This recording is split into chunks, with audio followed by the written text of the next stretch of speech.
청와대가 문재인 대통령의 대선 공약인 대통령 집무실 광화문 이전을 보류하고 장기 사업으로 검토하겠다고 발표했습니다. 대체부지 확보와 경호 문제 등에 따른 판단이지만 공약을 파기했다는 비판도 나오고 있는데요. 두 분 전문가와 함께 정치권 소식 짚어봅니다.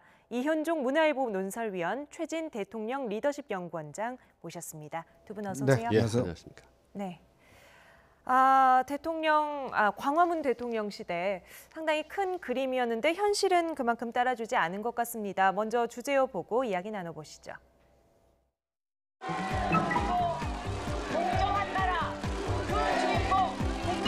권위와 불통, 청와대 시대는 끝났습니다. 소통의 광화문 시대를 열겠습니다. 대통령은 국민 속에 있겠습니다. 광화문 대통령 시대를 열겠습니다.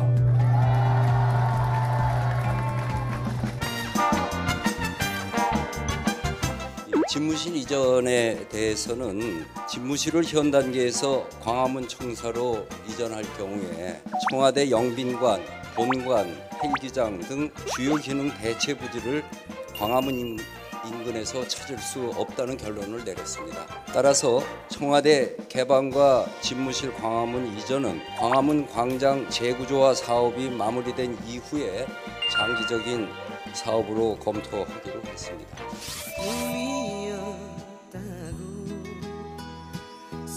생각하기에 너무나도 아쉬운 나만. 네, 제가 광화문 시대로 기사를 검색을 해보니까 2017년도에 2019년에 광화문으로 집무실을 이전하겠다 이런 기사를 썼었더라고요. 근데 2019년 올해인데 이전 계획이 나온 게 아니라 어려울 것 같다 이런 계획이 나왔습니다. 네, 어떻게 좀 어떤 배경이 가장 크게 작용을 했다고 봐야 할까요? 그래서 이제 모든 대통령들이 사실 청와대를 옮기려고 합니다. 그런데 이제 그 이유가 이제 세 가지인데 하나는 이제 소통을 하겠다, 불통의 모습을 없애겠다는 건데요. 저는 그것도 얼마든지 현직 대통령이 기존에 있는 상태에서 얼마든지 할 수가 있습니다. 사실은 막걸리 마시고 가서 할 수 있고 네. 두 번째로는 이제 청와대를 개방하겠다는 건데 그것도 지금 현재 관람객들이 오고 있는데 이것이 절차 좀 간편하게 하고 네. 또 숫자를 늘린다면 얼마든지 그것도 해소할 수 있습니다. 이제 세 번째가 중요한 건데 네. 어떤 탈권위의 상징적인 이미지를 보여주겠다라는 게 있거든요. 그런 뜻이 있는데 그것도 사실 대통령이 계속 낮은 자세를 보인다면 해소할 수 있습니다. 그래서 역대 대통령과 참모들이 청와대를 옮기려고 하는 이 세 가지 이유가 사실 실익이 없다라고 해서 저는 사실 후보 시절 때 개인적으로 이제 건의를 했었고 사실상 불가능하다고 봅니다. 저는 그래서 예상대로 지금 발표를 한 건데 저는 좀 아쉬운 건 이 새 벽두에 굳이 청와대 춘추관에서 문화재청장이 저걸 발표할 필요가 있나? 사실 국민들은요, 저거는 이미 청와대 이전은 물 건너갔다고 생각을 하고 있습니다. 근데 공약을 굳이 이행 못하겠다라는 것을 그 새해 처음 이렇게 발표를 하면서 굳이 해서 실익이 있나? 그냥 조용히 넘어가도 될 사안인지 하는 그런 좀 아쉬움이 있습니다. 이전에 대해서는 문재인 대통령뿐만 아니라 이 앞에 다른 대통령들도 비슷한 계획을 가지고 있었다는 말씀이신가요? 예, 그렇습니다. 모든 대통령뿐만 아니라 그 후보들도 항상 내부적으로 검토했었고 또 저도 개인적으로 이제 자문을 받았었는데 그때마다 현실적으로 불가능하다는 거 이제 말씀을 드렸고 어렵습니다. 그리고 그 전에 뭐 다른 후보들도 간간히 청와대를 이전을 공약으로 좀 내세웠었죠. 네. 결국에는 이행하기 어렵다 이런 발표가 나왔는데 구체적으로 어떤 이유들을 들었는지 다시 한번 자세히 들어보겠습니다.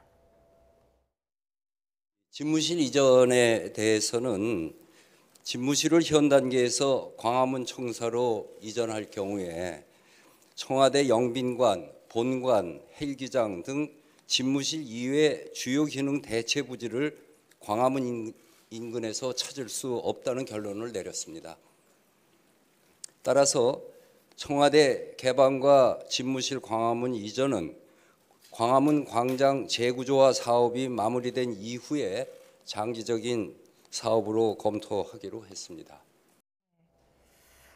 대체 부지를 광화문 인근에서 찾을 수 없다. 이 말은 뭐 광화문 지나가다 보면 무슨 말인지 이해가 되고 광화문 광장 재구조화 사업이 마무리된 후에 장기 사업으로 검토하겠다라고 하는데 이 재구조화 사업이 무엇인가요? 그러니까 이 재구조화 사업이라는 게 지금 서울시장과 함께 하고 있는 건데 사실 광화문 보면 지금 양쪽으로 다 지금 도로가 있지 않습니까? 네. 중간에 광화문 광장을 두고 문제는 지금 현재 정부 종합청사에 있는 쪽을 아예 차를 못 다니게 한다는 거죠. 네. 그걸 하나의 광장으로 만들어서 광화문 같은 경우는 이제 정말 광장의 기능으로 하겠다는 게 이제 서울시의 계획인데 네. 사실은 이게 지금 어떤 면에서 보면 청와대를 옮기겠다는 거하고 굉장히 상충되는 이야기입니다. 네. 그리고 뭐 아까 말씀하셨지만 광화문에 가보면 한 1시간만 돌아다 보면요. 이 공약 자체는 실행될 수 없다는 것은 누구나 다 알 수 있는 거야.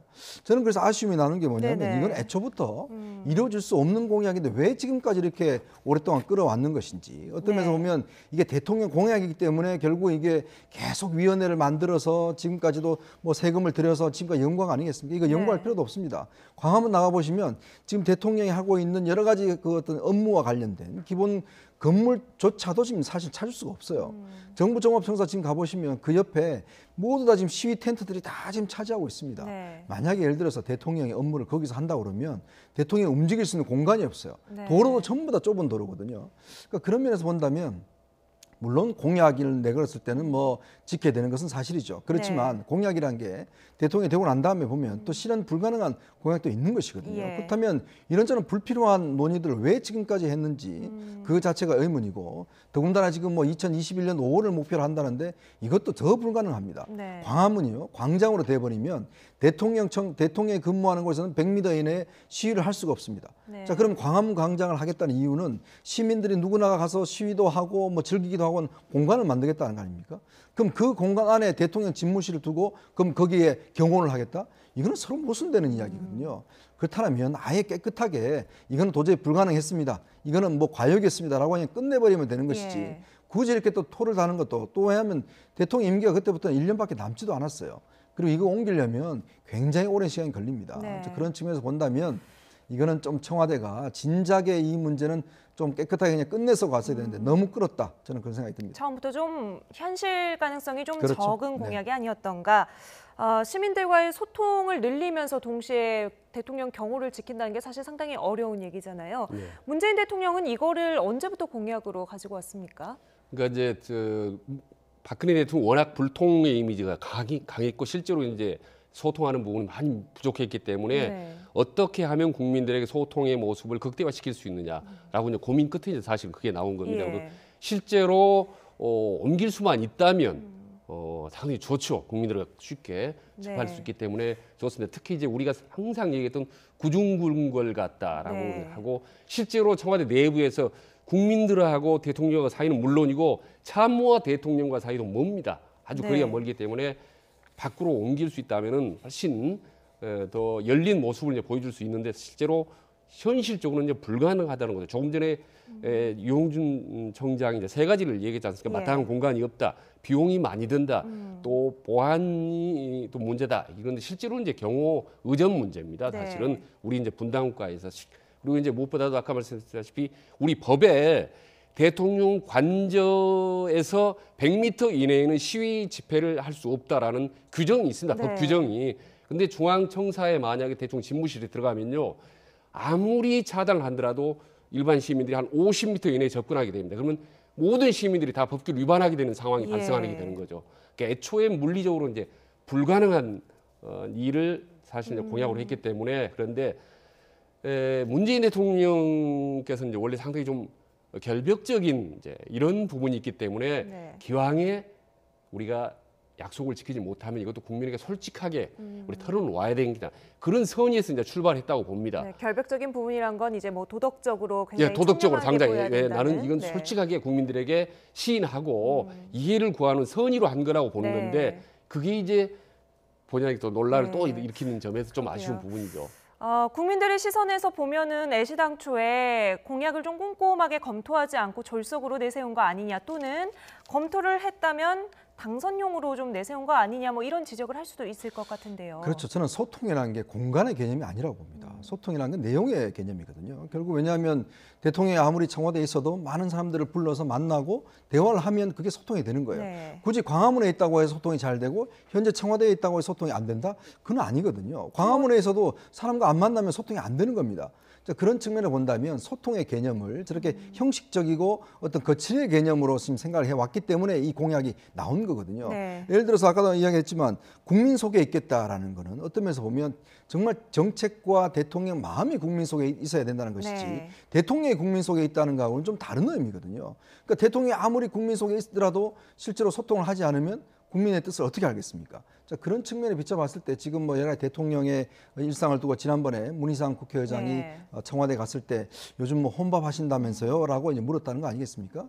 그렇다면 오히려 저는 청와대를 광화문 옮기보다는 현재 있는 청와대에 많은 사람들을 초청해서 기업인들, 여야 정치인들을 초청해서 점심 저녁으로 대통령이 만나고 이야기를 하면서 그게 오히려 소통이 잘 되는 거 아닌가요? 네. 그리고 지금 대통령과 참모들의 어떤 거리가 멀다고 하는데 지금 사실은 비서동에 예를 들어서 대통령이 가서 근무를 하고 있지 않습니까?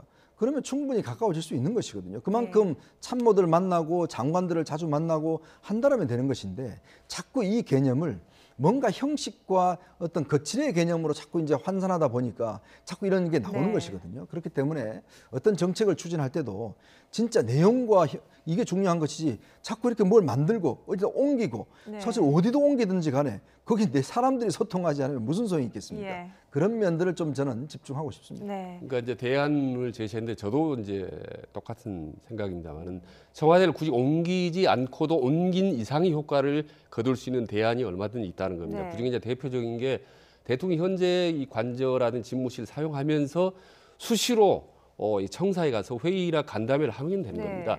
그러니까 집무실이 없다 하더라도 지금 광화문 같은 경우는 차로 한 5분, 10분 거리 아니겠습니까? 그래서 지금 현재는 공무원들이나 청와대는 와서 회의를 네. 하게 되지 않습니까? 근데 대신 대통령이 가끔씩 하고 언제든지 일주일에 한 두 번, 세 번씩 갈 수 있고 네. 매일 잠깐 들릴 수 있습니다. 간담회 할 수도 있고 그런 얼마든 대안이 있을 수 있고 그리고 비서동에 지금 집무실이 있지만은 청사에 광화문 청사 내에 임시 집무실 하나 두어서 필요할 때마다 잠깐 네. 잠깐 갈 수 있는 얼마든 그런 대안이 있기 때문에 당장 새해부터라도 네. 얼마든지 그렇게 할 수 있거든요. 네. 금년부터라도 그러면 훨씬 옮기지 않고도 국민과의 뭐 소통. 소통이라면 조금 뭐 상징적인 의미로 지금 국민과 조금 더 가까이 가겠다는 의미에서 또 광화문으로 나오는 이야기를 하지 않았습니까? 예. 그러니까 현재 있는 상태에서 얼마든지 그럴 수 있다는 거죠. 대통령이 많은 사람을 불러들여서 네. 할 수도 있고 직접 본인이 가는 것이 훨씬 더 효과가 극대화될 수 있는 거 아니겠습니까? 네. 밖에 막걸리든 호프든 뭐 아니면은 특히 이제 공무원들이 있는데 회의에 예. 잠깐 자주 가게 되면은 아주 분위기는 많이 달라질 수 있습니다. 네. 얼마든지. 예전에 이제 루즈벨트 대통령 노변정담이라고 해서 매주 예. 이제 라디오 프로그램을 통해서 국민들과 어떤 면 소통을 했고 또 이제 김대중 대통령도 가끔씩 이제 국민과의 대화라고 그래서 어떤 국민 대표들을 모아서 어떤 예. 대화를 했지 않습니까? 근데 그런 면에서 어떤 면에서 그게 뭐 형식적일 수 있지만 그래도 국민들의 어떤 여론을 듣는 그 장은 됐거든요. 사실 네. 대통령이 많은 수에 있는 사람들 앞에 가서 대화할 수는 없는 거 아니겠습니까? 네. 그렇다면 지금 사실은 문재인 대통령이 저는 하나의 문제점이 일단 기자회견도 그렇게 자주 하지 않습니다. 언론과 인터뷰도 하지 않습니다. 그리고 국민과의 소통 같은 이런 형식의 어떤 대화도 크게 하지 않았어요. 청와대 전체적으로 보면 국민청원이라든지 라이브라든지 이런 방식을 통해서 좀 접촉을 물론 하고 있는데요. 간접적은 하지만 그러나 대통령이 직접 참석하는 건 좀 다른 문제거든요. 그렇다고 한다면 대통령이 예를 들어서 뭐 YTN이 주최하는 그런 국민과의 대화에 대통령이 참석을 해서 국민의 여론을 듣고 답한다든지 네. 뭐 이런 것들을 정기적으로 한다라면 오히려 더 국민들하고 소통이 더 잘 되지 않을까. 그래서 아마 이런 공간들 즉 지금은 대중들과 어떤 많은 공간에서 할 수 없지만 이런 네. 방송을 통해서 어떤 그런 소통을 한다고 하면 저는 충분히 단점들을 극복할 수 있지 네. 않을까라는 생각이 듭니다. 그리고 대통령이- 이제 네. 예, 그 구중궁궐이라는 이미지가 강하기 때문에 청와대를 많은 사람들이 국민들에게 개방해야 된다라는 그런 또 상당히 부담감을 많이 갖고 있는 모양인데요. 그래서 네네. 지금 나온 게 유홍준 청장대 나온 게 지금 광화문에서 그러니까 경복궁에서 청와대와 그 뒤에는 북악산까지. 북악산을 잇는 이른바 말하자면 어떤 그 실크로드 비슷하게 길을 만든다는 예. 거거든요. 근데 저는 굳이 그렇게까지 할 필요는 없습니다. 그래서 이제 국민들이 그 드나들게 하는 건데 그러면 다 괜찮은데 이제 관저가 있기 때문에 네. 또 집무실이 있기 때문에 그 부분을 딴 데로 옮겨야 되지 않느냐라는 문제가 발생을 하게 됩니다. 그러면 네. 그 실크로드 하나 만들어 놓고 관저를 옮기는 이 부분이 또 많은 불편과 혼란을 초래할 수 있거든요. 그래서 지금 이 상태에 충분히 놔두고 굳이 국민들이 저 길을 지금 화면에 나온 길을 가지 않더라도 네. 접근성과 또 면담의 기회라든지 이런 걸 좀 늘리면 확대하면 얼마든지 그 버금가는 효과를 거둘 수 있다고 봅니다. 아무래도 뭐 공약이 무산됐다고 발표를 하기보다는 제가 못 나가니까 뭐 국민들이 들어올 수 있게 하겠습니다. 이런 의미로 저런 방안을 또 검토를 하고 있는 것 같은데요. 그런데 유홍준 자문위원은 오늘 직접 이 발표를 하면서도 여러 가지 좀 아쉬움이 남았던 모양입니다. 과거에 문화재청장을 맡기도 했기 때문에 여러 가지 사안들을 좀 검토를 했던 것 같은데요. 마지막에 이런 이야기를 했습니다. 들어보시죠. 풍수상의 불길한 점 이거를 생각을 할 적에는 옮겨야 되는데 이것이 현 대통령이 그것을 다 해가지고 만들어 놓고 자기는 안 살고 다음 사람 보고 여기 살아라 하고 이렇게 넘겨주는 것은 논리에 맞지도 않기 때문에 그렇다고 해가지고 이게 문제가 있으면서 그냥 우리는 이제 끝나면 그만이다 하는 식으로 갈 수도 없기 때문에 저희들은 그거에 대한 합당한 안은 어찌됐든 수용되든 안 되든 만들 계획입니다. 풍수사항의 불길하다는 얘기는 어떤 근거로? 수많은 풍수상의 근거로 그렇게 하고 있습니다. 근거가 있는 얘기. 풍수가 근거가 있다면 근거가 있는 것입니다. 네, 실제로 청와대 뭐 풍수지리 관련한 논란이 있습니까? 그 옛날부터 오래전부터 있던 얘기인데요. 천하 아주 명당이라는 얘기하고 네. 정반대로는 아주 최악의 터라는 상반된 얘기가 있습니다. 아주 길지다, 아주 흉지다. 예, 그래서 이제 거기서 천하 제일 명당이라는 그 땅속에서 어떤 그 비석이 나왔지 않습니까? 예. 그래서 많은 이제 관람객들이 가서 그 앞에 사진도 찍고 하는데 반대로 이제 그 터가 좋지 않다. 그래서 화기가 많다. 불의 기운이 많아서 역대 대통령들마다 말로가 좋지 않았다 그런 얘기가 있습니다. 그렇네요. 그래서 네. 화기를 가라앉히기 위해서는 광화문 앞에 해태상을 놔둬서 이제 불 화기를 억누르고 그리고 또 이 본관 바로 앞에 가면요 쇠로 된 그 항아리가 있습니다. 드무라 그래서 김영삼 정부 시절에 나왔습니다. 그래서 항상 물을 채워놓습니다. 네. 그래서 이제 청와대 안에들은 나쁜 화기, 뜨거운 불의 기운을 가라앉힌다라고 그래서 이제 그런 물도 네. 넣고 그랬는데. 그건 이제 오랫동안 내려온 얘기지만은 문화재청장이 이제 공개적인 자리에서 풍수 얘기를 하다 보니까 더 오히려 네. 관심도 또 하고 또 묘한 네, 노예도 워낙 뭐 경복궁이랑도 가깝고 역사적으로도 여러 가지 상징적인 의미가 있으니까 아마 저런 이야기까지 나온 것 같은데요. 근데 예를 들어서 지금 뭐 일단 일반적인 뭐 그 가정집이나 뭐 이런 데서 이제 풍수라는 것들이 이제 뭐 다 어느 정도 통용이 되고 또 뭐 사용은 모르겠습니다만은 그러나 대통령의 관저와 대통령의 집무실을 풍수 지리의 어떤 근거로 삼아서 이동을 한다. 이거는 조금 저는 논란이 있을 것 같아요. 왜냐하면 풍수라는 게 물론 뭐 여러 분들은 믿는 분도 있고 안 믿는 분도 있겠지만 그러나 어떤 대통령의 집무실과 대통령의 청와대를 움직이는 것을 과연 풍수지로 움직이는 것 자체를 과연 그러면 우리 정부가 한다? 이런 거 과연 어떻게 볼 것인지 이거는 좀 다른 문제거든요. 그래서 물론 유영준 지금 자문위원 같은 경우는 물론 본인의 어떤 풍수지리라는 신념이 있겠지만 그러나 이거를 또 공식화하고 이거를 근거로 삼는 것은 저는 좀 다른 차원의 문제라고 봐요. 그렇기 때문에 대통령의 관저가 풍수지에 문제가 있기 때문에 옮겨야 된다라고 한다면 그러면 지금 대통령이 사고 계시는데 문제가 있다고 이야기를 하면 이게 상당히 좀 문제가 되지 않습니까? 그러면서 보면 좀 전 적절치 않는 지적이 아닌가 싶습니다.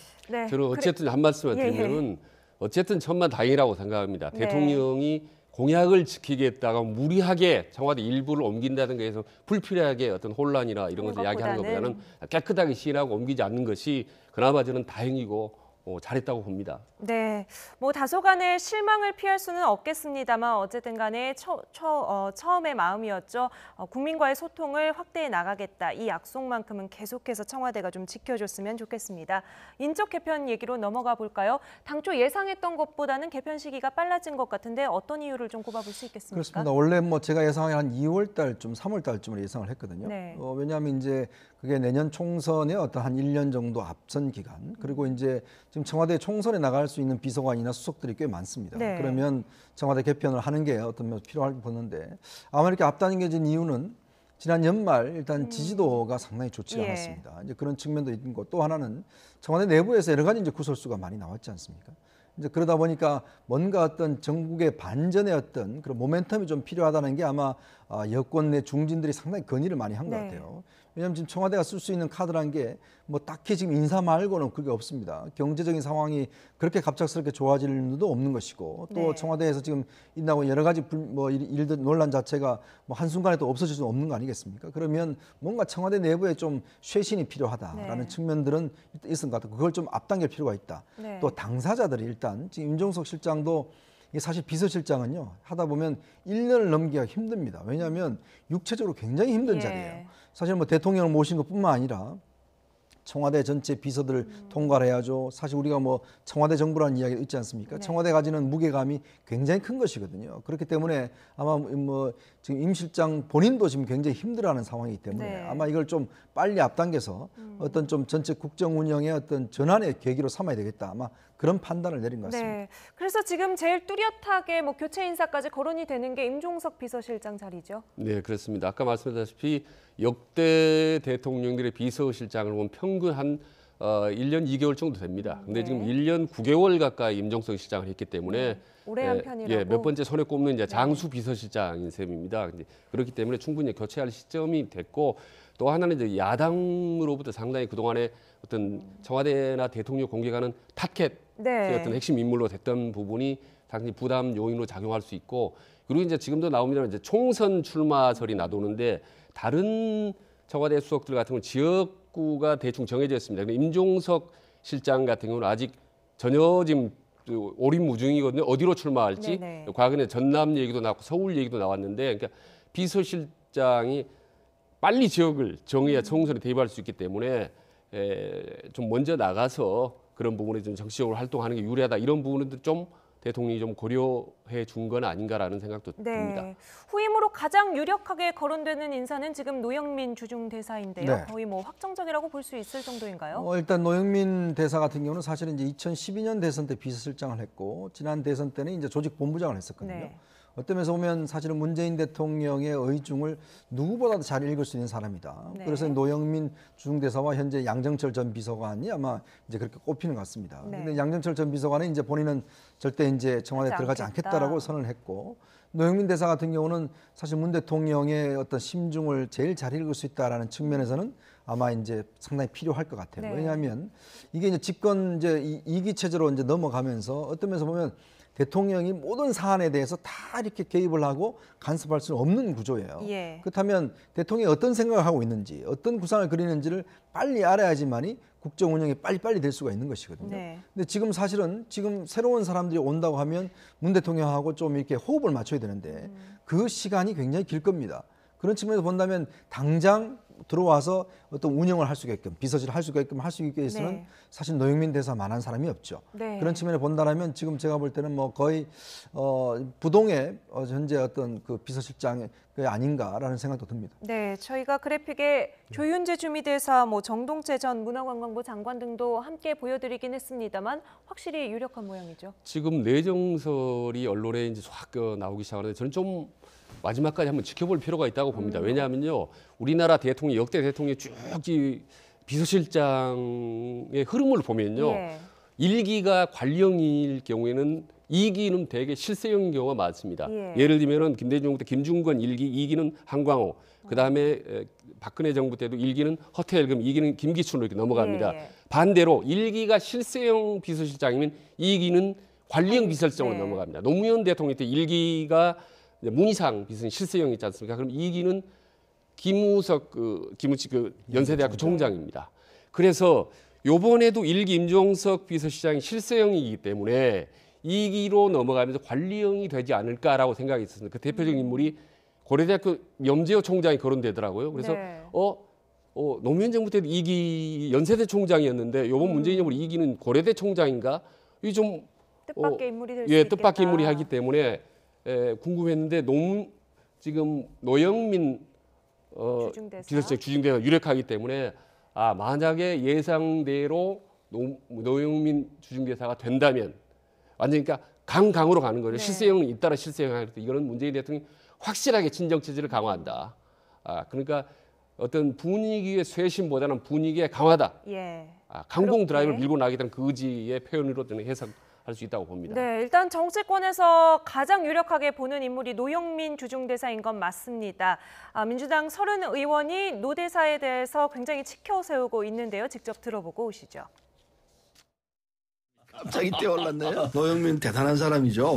저 개인적으로 참 좋아하는데 나이는 저보다 몇 살 어립니다만은 친구로 지내죠. 과거에 민주화운동을 아주 참 대차게 했고 시인이고요. 미술에도 해박해요.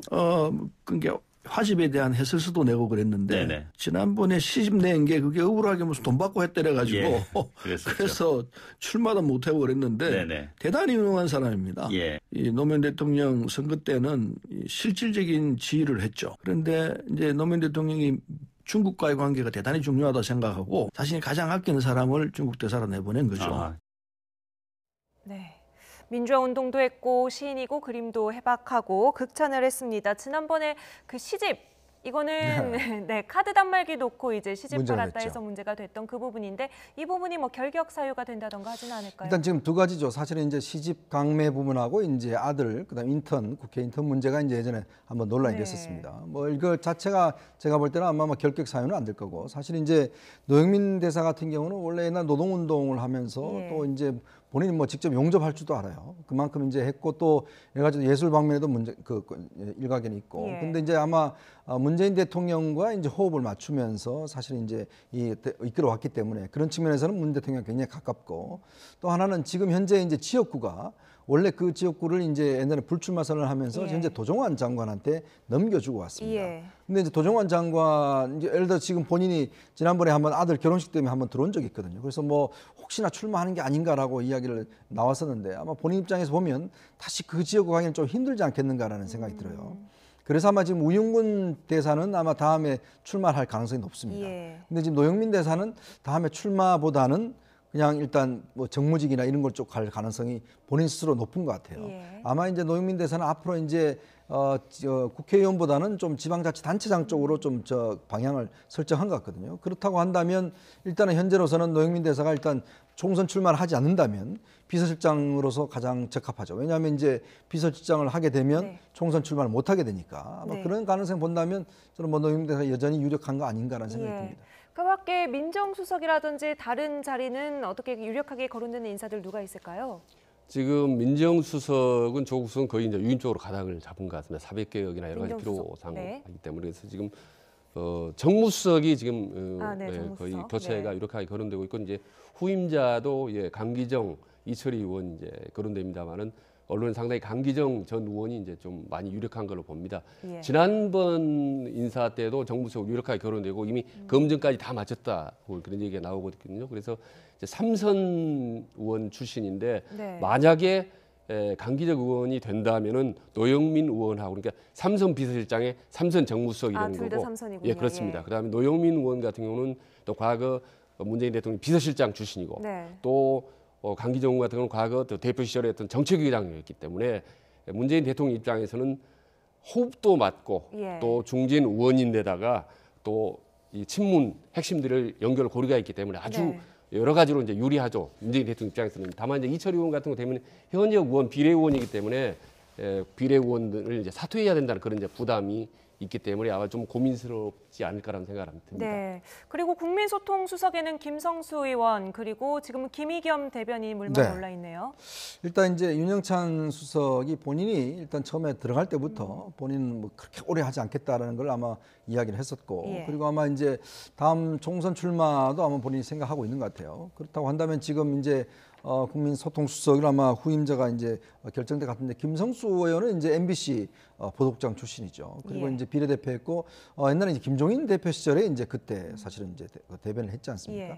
그래서 아마 이제 그런 측면도 있고 또 김의겸 대변인은 현재 이제 대변인이기 때문에 이제 유력한데 근데 최근에 이제 여러 가지 뭐 일단 대변인 관련해서 좀 여러 가지 구설이 좀 있었죠.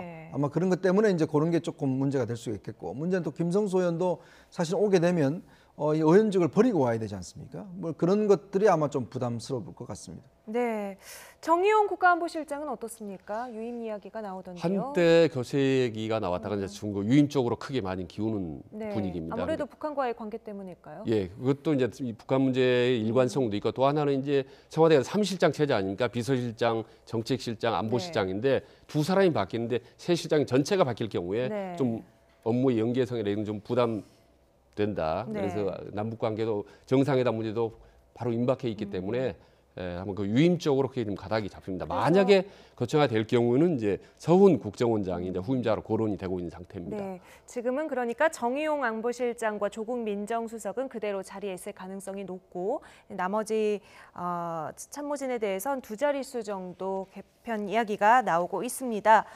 그런데 박지원 민주평화당 의원이요, 이전에 국민들에게 감동을 주는 대대적인 인적 개편을 기대한다 이런 이야기를 했었거든요.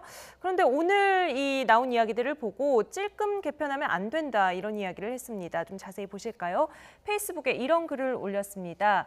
국민의 상상을 훨씬 뛰어넘는 대대적인 인적 개편이 필요하다. 국민에게 감동을 주어야 한다 이런 이야기를 페이스북에 올렸는데요.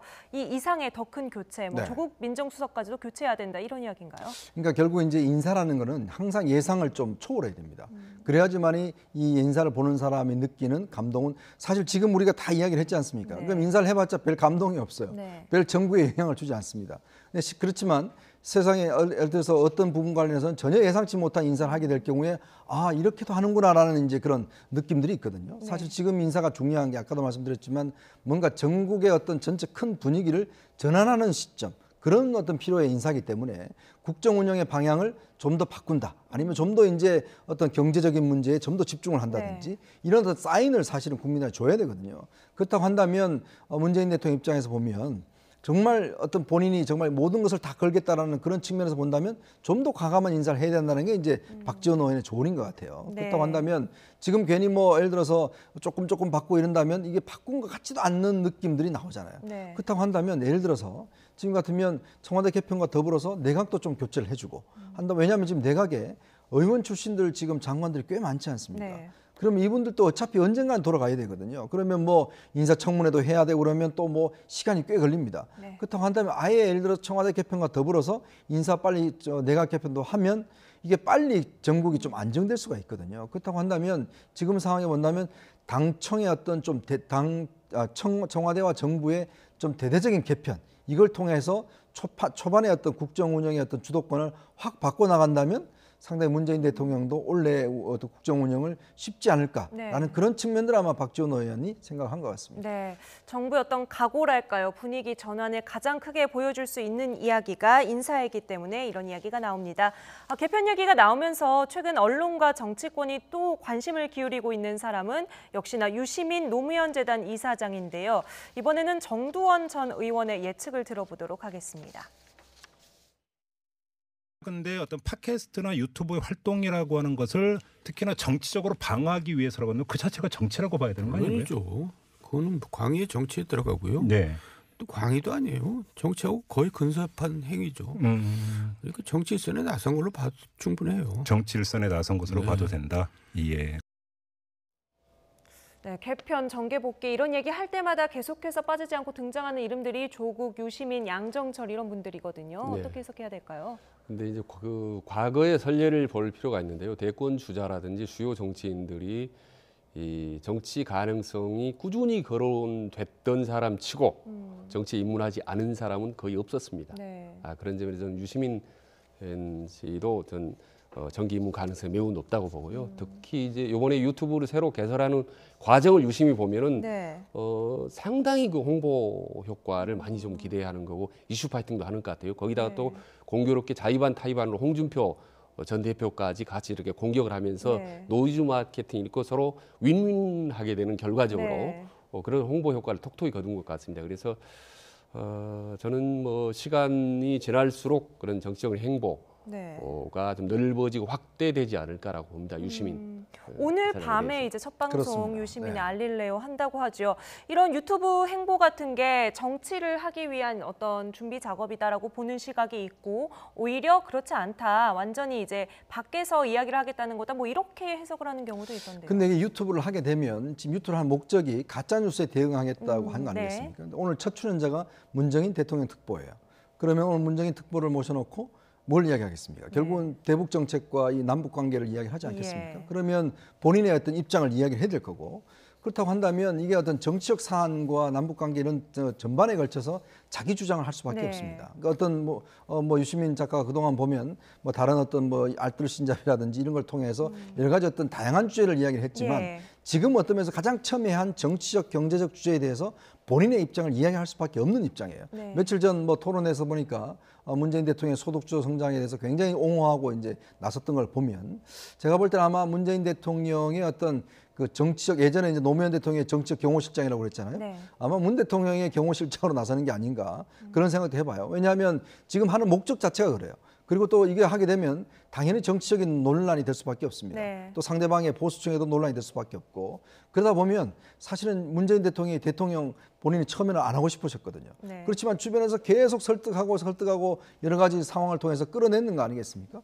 그렇다면 유시민 저는 작가도 마찬가지죠. 네. 또 지금 또 여권의 주자가 지금 원래 많았던 주자가 그렇게 사라지고 없습니다. 예. 아시겠지만 그런 상황에 비춰본다면 아마 이런 걸 통해서 이 내부 결집 즉 친노 친문 세력이 결집이 되고 한다라고 한다면 저는 뭐 당연히 이거는 정치의 한 과정이 아닌가라는 생각이 듭니다. 네. 그 실제로요 종편 TV라든지 1인 방송이나 SNS를 보면은 정말 보수의 논리들이 강화되고 거센 물결처럼 밀려옵니다. 그러면 아마 청와대나 혹은 뭐 당 입장에서도 유시민 이사장한테 충분히 SOS를 네. 좀 칠만 하지 않나라는 예, 짐작을 해봅니다. 알겠습니다.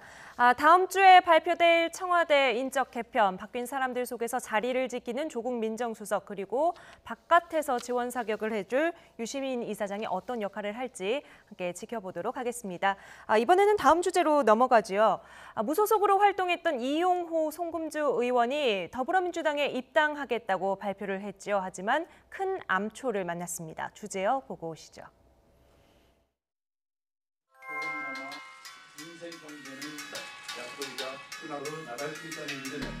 오늘부로 더불어민주당에 입당하고자 합니다. 정부의 성공에 기여하기 위해 더불어민주당에 입당합니다. 뭐?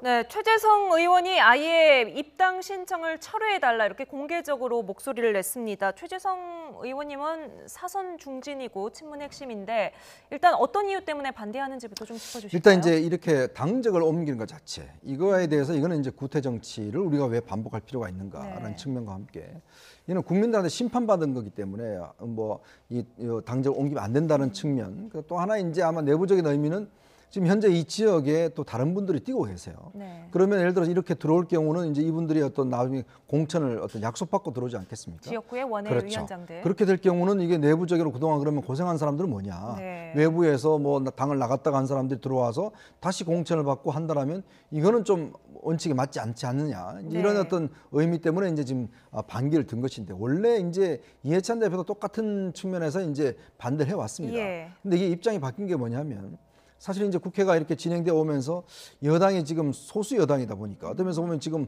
과반이 안 되잖아요. 예. 그러다 보니까 국정의 성과가 지금 없는 것이죠.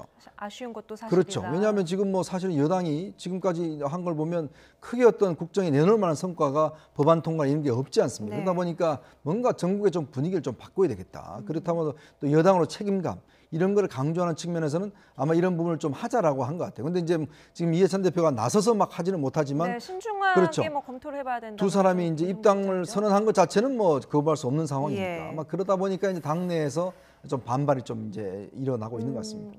근데 네. 예, 흔히 이제 당을 떠났던 사람이 다시 복당을 하면은 반대하는 논리는 세 가지입니다. 예. 하나는 이제 과거 행적, 그다음 과거에 그래서 지난 대선 때 문재인 대통령에 대해서 철저히 비판하고 반대했지 않냐, 이 사람을 예. 받아들이냐는데 이건 별 문제는 아닙니다. 사실은 훨씬 더 많은 비판을 했던 사람도 받아들이기 때문에 예. 그래서 외형적인 그런 논리일 뿐이고, 두 번째로는 이제 상대 당을 자극한다, 민평당을 자극할 수 있다라는 건데 그것도 큰 문제가 아닙니다. 과거 여러 번 그런 사례가 있기 때문에.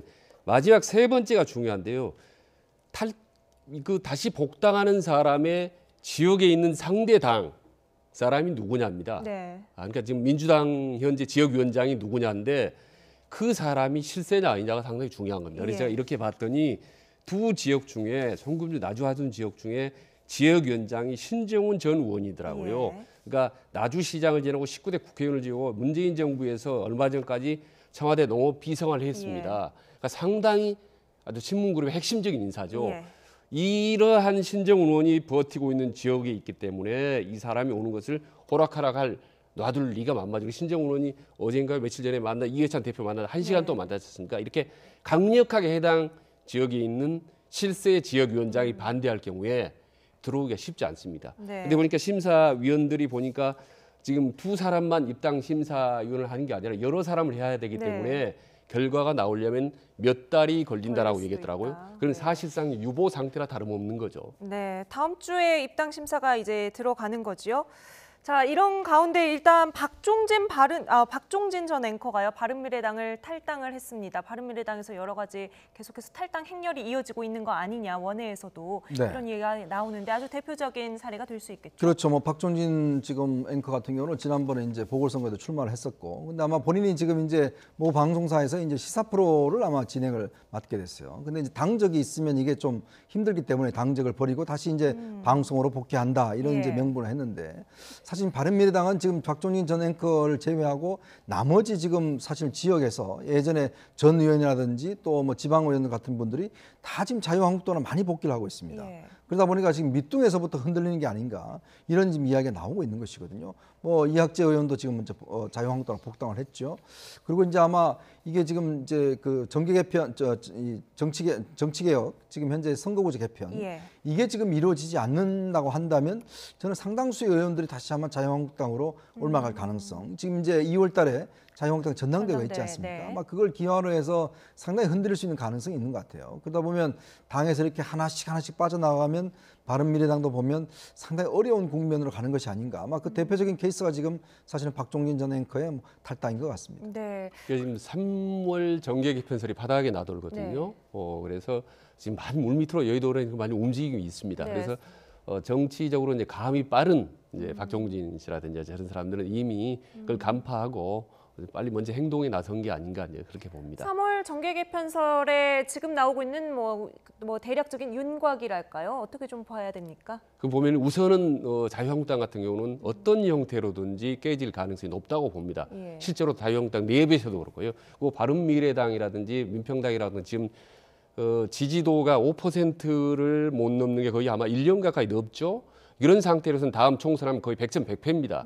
그런 상태에서 현역 의원들이나 지역위원장들이 남아있을 이유가 없어지는 거죠. 예. 그렇다면은 민주당을 뺀 나머지 세 개의 정당이 깨지거나 흩어지나 해체를 할 경우에 이 민주당도 그 여파로부터 자유로울 수는 없죠. 일부가 떨어져 나갈 가능성이 있습니다. 네. 그럼 자연스럽게 정계 개편이 아마 기존의 이제 양강구도, 현재의 양강구도 아니겠습니까? 그래서 또다시 3자 구도, 3강 구도로 갈라질 가능성이 좀 높다고 봅니다. 네, 마지막으로요. 네. 앞서 최재성 의원이 지적했던 것처럼 이런 식의 정치권의 이합집산, 상당히 구태 정치고 국민들의 입장에서는 불쾌한 정치다라는 지적에 대해서는 어떻게 좀 평가를 해볼 수 그렇습니다. 있을까요? 원래 우리 정치라는 게 뭐 의원들이 이제 있다 보면 사실 총선의 어떤 민의와는 다르게 정당을 옮기고 하는 거, 이게 상당히 문제겠죠. 네. 그러나 저는 좀 더 근본적인 이유는, 그 근본적인 국민들의 불만은 뭐냐면 좀 정치를 잘해주는 겁니다.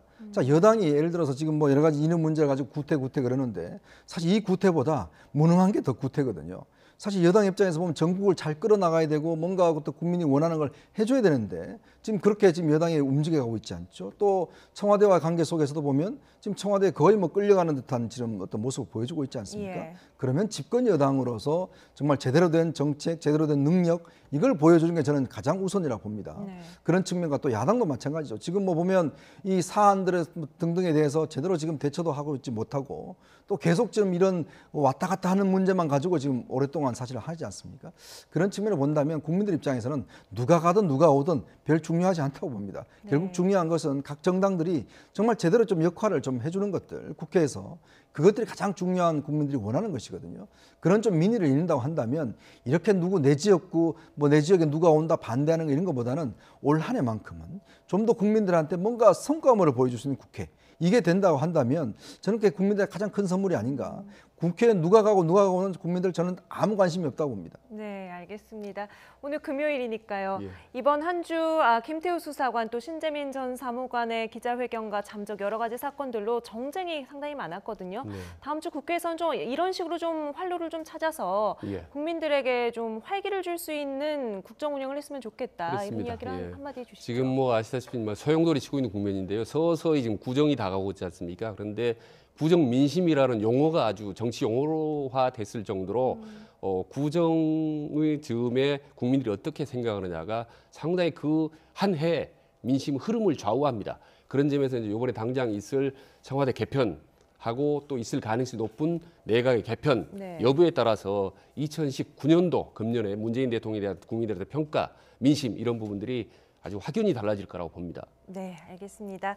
이렇게 해서 오늘 기대했던 청와대의 집무실 이전은 무산이 됐다는 소식. 하지만 다음 주에 새로운 인적 개편이 있다는 소식 알아봤고요. 지금까지 이현종 문화일보 논설위원 그리고 최진 대통령 리더십 연구원장과 함께했습니다. 두 분 오늘 말씀 감사합니다. 네, 맞습니다.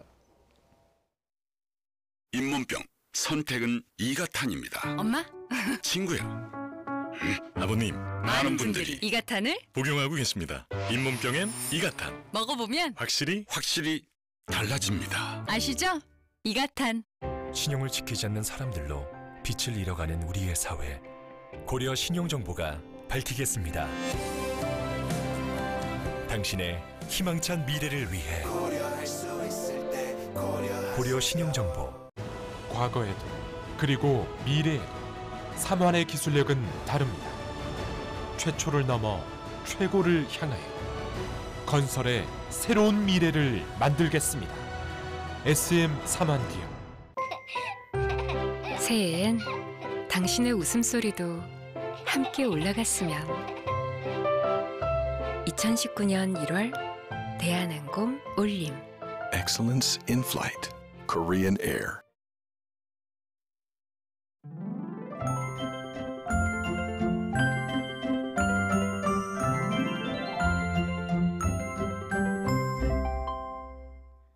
밤사이 중국발 스모그가 유입되면서 내일은 오늘보다 공기질이 더 탁해집니다.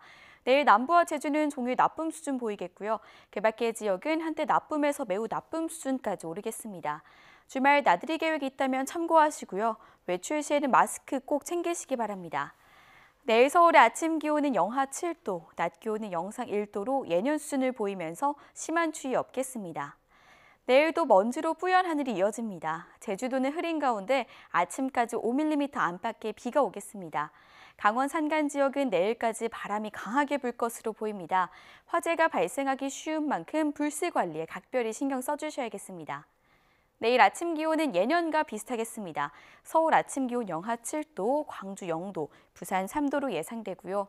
낮 기온도 예년 수준과 비슷하겠습니다. 서울 낮 기온 1도, 광주 7도, 대구 6도로 예상됩니다.